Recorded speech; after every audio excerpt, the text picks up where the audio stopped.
All right, students, we're going to talk about Ford and Carter. After the ugliness of the Nixon administration and the Watergate, we will be covering the next two presidents of the 70s. Now, here's a slight preview. It doesn't get better. All right? It just doesn't. Meet President Gerald Ford. He takes over when Nixon resigns. He maintains the same cabinet from Nixon's administration. It stays the same. They choose Nelson A. Rockefeller as his vice president. And his vice president, of course, Rockefeller. We know that name from John Rockefeller, and that's, I want to say, grandfather or great grandfather. And the biggest problem with Ford was that he was a Republican right after Republican Nixon. Gerald Ford is considered a pretty nice guy. That's probably the biggest reason they chose him to be the vice president. He pardons Nixon because here's what happens. Every news conference, everything was dealing with Nixon, and he was not able to do his job. So a month after Nixon resigns, he's pardoned. A lot of people thought that was kind of dirty. That was the big issue there. And like I said, it doesn't get much better than that. We have the energy crisis. Oil prices rise about 400%. And if oil prices rise, gas prices rise. And diesel prices rise. So trucking rises. So when you have that, what do you get? Well, you get inflation, which I'll talk about in just a baby second. But underneath the energy crisis, oil prices rise 400%, and the federal government gives incentives to the states to put in place a 55 mile per hour speed limit. That 55 mile per hour seems to be the magic number that is the most fuel efficient when driving. With the recession, because of the oil prices and everything going up, the prices rose about 12%. The inflation rate was 12%. All right. What was a dollar was $1.12. Well, that's not too much, Mr. Kraft. But bread, houses, and stuff like that, your food and things like that, it was increasing. Okay. CIA report was published, and because of what was going on with Nixon, they did this report, and they come to find out over 300,000 Americans had intelligence files on them. They were because of McCarthyism and the communism. They were keeping track of people who they felt were communist and were dangerous to the United States government. So the 2 years that Ford was president just was not necessarily a good time in the United States.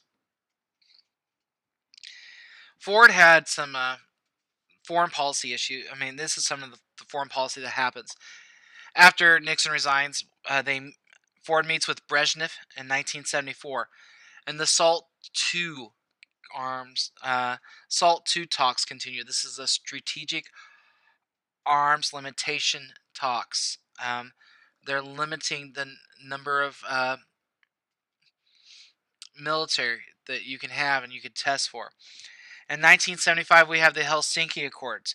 The eastern borders of Europe, the eastern countries, the Eastern Bloc that is controlled by the Soviet Union, their borders are confirmed. And at this point, the United States is beginning to recognize that. And if that happens, that also means that the Soviets are going to give human rights to their people. We see the Middle East. Henry Kissinger puts together an agreement between Israel and Egypt, and that's huge.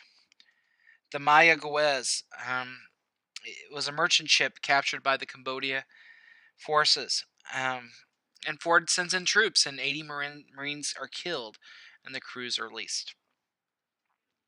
In 1976 is an election year. You have Ford running on his own accord for the first time as president, and you see Bob Dole from Kansas running with him. Uh, they promise honesty. They promise Fiscal restraint, meaning they're not spending money just to spend money. They felt like they were doing the best for the budget.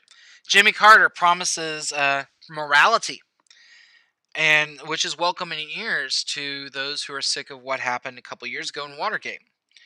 He promised full employment, and he also wanted to give support to social programs where the Republicans tended not to do that. Jimmy Carter does win. We have but the 70s still continue, and the 70s is not necessarily a great time in American history. We have Watergate, so we have high prices. Just not a banner year. The best thing to come out of the 1970s was 1977, when I was born. Um, he increased spending. Carter increased spending, but he cut federal taxes, and the high interest rates increased inflation another 10%. All right. And this is under economic problems and measures. He increased spending on programs, he cut federal taxes, and the high interest rates increased inflation by 10%. There was a fuel shortage. Oil prices increased. And a couple of slides back, you saw the line of cars that happened. Um, the deregulation of industry. Basically, what they wanted to do was cut back rules to kind of spark domestic production. All right, Carter. And the domestic policy under Carter, the domestic issues really swallowed him up. That and the Iranian hostage situation, which we'll talk here in a couple slides. But he really was all about human rights. He wanted to make sure people's civil rights were protected, and when he talked to people and tried to bring countries together, that's what he did. Um, he with Panama, he brokered a deal where we eventually give the Panama Canal to Panama as long as it remained neutral, and that was a big thing for that. China, or diplomatic issues between and with China, we kind of got a little strained there. It was a little strained because of the human rights issue. Please write this one down. It's not on there. The Camp David Peace Accords. Carter negotiates a treaty between Egypt and Israel. This is huge. Okay, this is huge. The Camp David Peace Accords. Carter negotiates a treaty between Egypt and Israel. Then we have Afghanistan. Um, the Soviets invade Afghanistan to get control of the oil. And the United States imposes economic sanctions on the USSR. This is the worst, the lowest point in the relations between the Soviet Union and the United States since Kennedy and the Cuban Missile Crisis.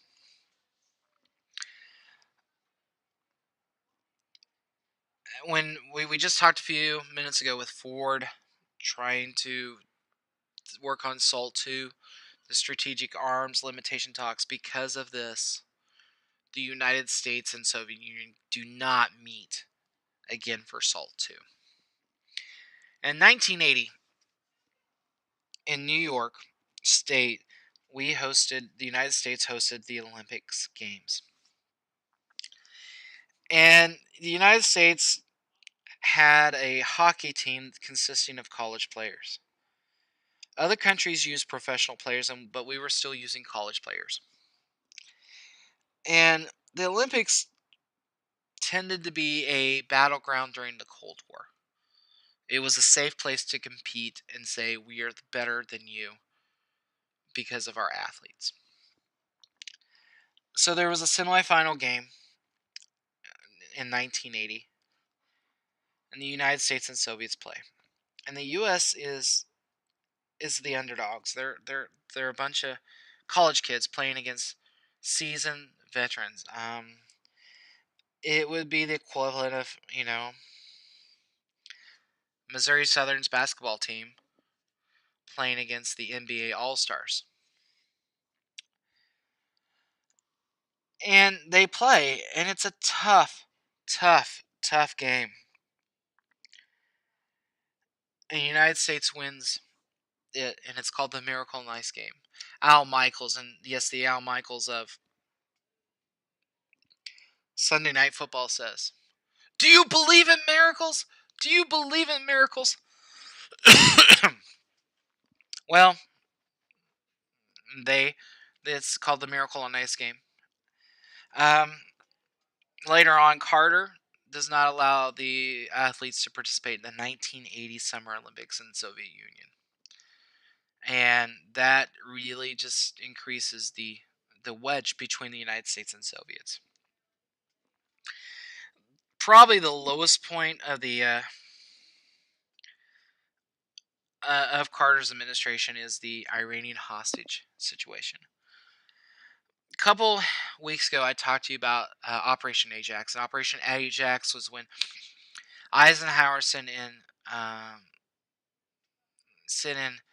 CIA to take out their elected government and put in a government that favored them when it came to oil prices.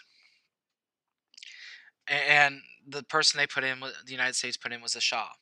Well, what happens is the Shah leaves and goes to the United States for health, and Ayatollah Khomeini comes to power.